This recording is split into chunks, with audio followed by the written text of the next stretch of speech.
Sudah beberapa kali Interpol menangkap buronan internasional di Bali. Teranyar warga negara Rumania berinisial ZCC 33 tahun ditangkap di Kerobokan Kuta Utara Badung, Kamis 15 Januari. ZCC masuk dalam daftar Interpol Red Notice atas dugaan pembunuhan keji di negaranya. Banyaknya pelaku kejahatan di luar negeri yang bersembunyi di Bali dikhawatirkan Pulau Dewata ini menjadi destinasi buronan Interpol.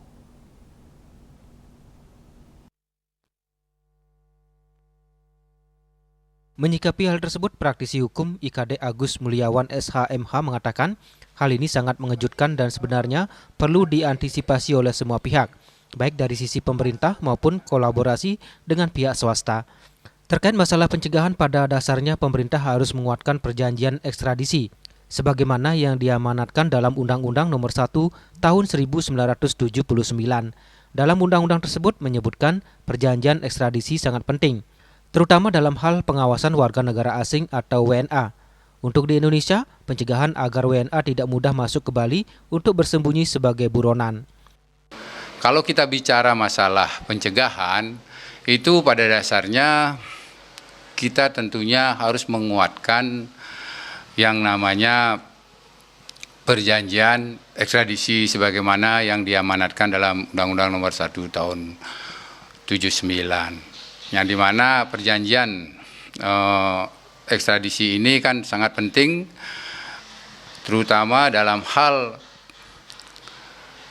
berjalannya pengawasan orang asing dan proses orang asing di Indonesia. Dan untuk hal yang bersifat bagaimana pencegahan agar warga negara asing tidak mudah dan masuk ke Bali untuk bersembunyi sebagai buronan, walaupun sudah ada red notice dari Interpol. Nah, tentunya kita harus menyikapi dari awal, yaitu Bali tentunya adalah sebagai daerah tourism internasional, ya, daerah pariwisata internasional yang tentunya banyak diminati oleh wisatawan asing. Itu pertama. Terus yang kedua, sistem pengamanan masuk di Bali harus benar-benar diperketat.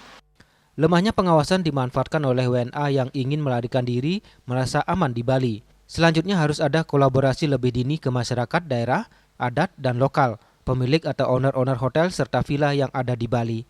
Ngurah Ken dan Dek Putra melaporkan.